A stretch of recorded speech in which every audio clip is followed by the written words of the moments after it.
Allez, c'est reparti avec cette dernière vidéo. Je suis désolée pour les petites vidéos, mais c'est complètement indépendant de ma volonté. Je comptais faire une grosse vidéo pour que ce soit plus facile pour vous, mais j'ai eu des coupures. Et en plus, mon espace de stockage sur mon téléphone a été saturé, donc ça a coupé automatiquement. Voilà. Pour finir cette parenthèse, je vous invite à bien suivre l'ordre que je vous mets dans le cahier texte concernant les vidéos YouTube, puisqu'elles n'apparaissent pas forcément dans l'ordre de lecture, puisque les petites vidéos se chargent beaucoup plus rapidement que les plus grosses, donc du coup c'est complètement désordonné dans YouTube. Donc suivez bien le cahier texte où je vous donne les vidéos dans l'ordre, sinon c'est complètement incompréhensible. Voilà, et sinon je vous invite aussi à aller sur la chaîne YouTube, dans l'onglet playlist, c'est mieux rangé. Donc vous avez des thèmes qui vous concernent, les secondes, et vous avez les chapitres concernés. Et à l'intérieur, j'essaye de ranger dans l'ordre de lecture. Voilà, n'hésitez pas à me renvoyer des commentaires parce que je ne peux pas me rendre compte de vos difficultés concernant ces vidéos.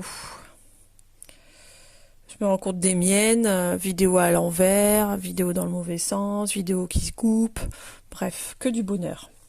Donc, fin de la parenthèse, reprenons nos mathématiques. Donc, vous vous souvenez, l'exemple 7, on avait étudié le signe d'une première expression, fonction affine, le signe d'une deuxième fonction affine, en justifiant bien avec les deux étapes. Et maintenant, on complexifie la chose, puisqu'on a le produit de deux fonctions affines. Donc, si au développement, on aura du second degré. Mais en divisant la difficulté, on arrive à trouver le signe de ce produit à l'aide d'un grand tableau de signes qu'on était en train d'écrire. Donc je vous l'ai dit, pour les deuxième et troisième lignes, on a recopié simplement ce qui a été fait. À la seule différence qu'on a dû rajouter des cases supplémentaires.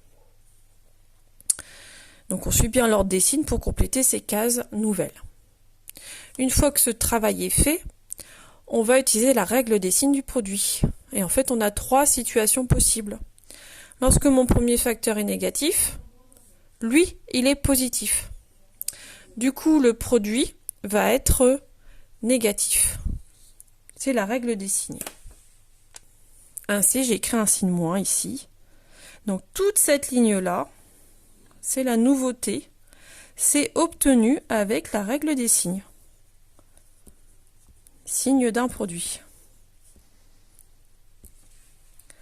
Ensuite, ici, j'ai une deuxième colonne, une deuxième situation. Mon premier facteur est positif, le deuxième est aussi positif. Du coup, le produit va être positif. Et enfin, dernier cas, après un tiers, ma première fonction affine est positive, sauf que la deuxième, elle est négative.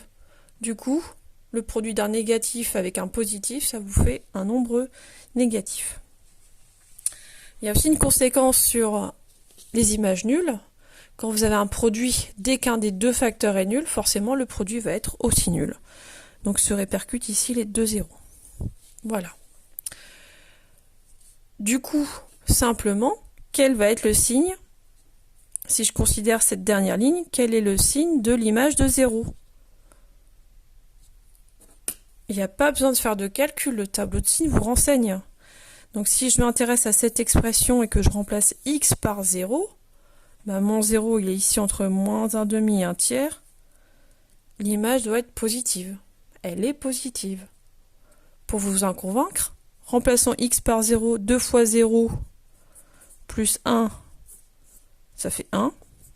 Moins 3 fois 0 plus 1, ça fait 1. 1 fois 1, ça fait 1. Deuxième exemple qui est complètement inutile, c'est juste pour vous convaincre. Si je prends moins 100, je remplace x par moins 100 dans cette expression, quel va être le signe du résultat ? Moins 100, il est entre moins l'infini et moins 1 demi. L'image va être négative. Pareil, on peut tester, on peut remplacer.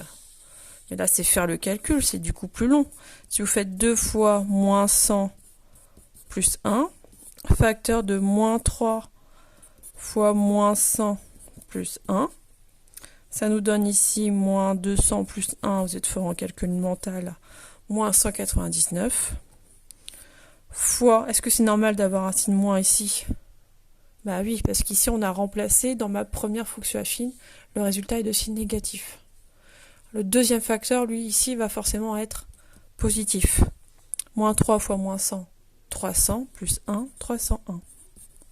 Pardon, j'ai mis un 0 en trop. Et le produit de moins 199 fois 301, ça vous fait bien un nombre qui est négatif. Et vous retrouvez le signe moins ici. Voilà. On va démarrer ensemble l'exemple 8 et je vous laisserai le finir à la maison tranquillement sans le son de ma voix. Donc n'hésitez pas à faire des pauses pour bien récupérer le cours. Et on démarre ensemble l'exemple 8. Donc exemple 8, toujours dans on vous demande le signe de l'expression qui est un produit de deux fonctions affines. Donc en fait c'est directement la dernière question de l'exercice précédent qui est attendu ici. Donc on va faire un grand tableau de signes.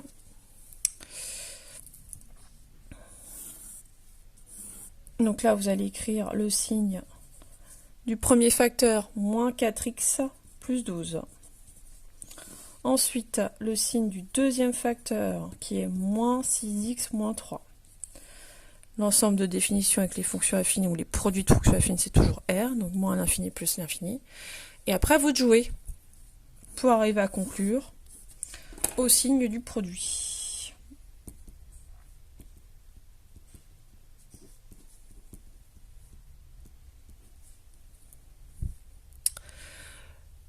Donc il y a du boulot, parce qu'il faut trouver le signe de moins 4x plus 12. Donc vous aurez deux arguments à écrire pour justifier cette ligne de signe. Vous aurez du coup une valeur de x qui annule. Certains l'ont déjà vu, ce sera 3. Ensuite, on refait exactement la même chose, donc deux arguments avec ma deuxième fonction affine, avec une valeur de x qui va annuler, donc à bien positionner par rapport aux 3 qu'on aura trouvé pour cette ligne. Et ensuite, vous aurez donc, comme tout à l'heure, 3 colonnes, et à vous de trouver le signe du produit. Voilà. Et si vous n'êtes pas sûr, vous pouvez tout à fait demander vérification à votre calculatrice, vous faites tracer cette courbe. Et graphiquement, vous allez trouver si les images sont positives ou négatives par rapport à l'axe des abscisses. Ou bien, voilà. À vous de jouer. Je vous donnerai le corrigé de cet exercice en fin de semaine, puisqu'on a un long week-end prolongé. Je n'avais pas à attendre le QCM de lundi pour vous donner la correction. Je vous souhaite bon courage, n'hésitez pas à poser vos questions. Au revoir.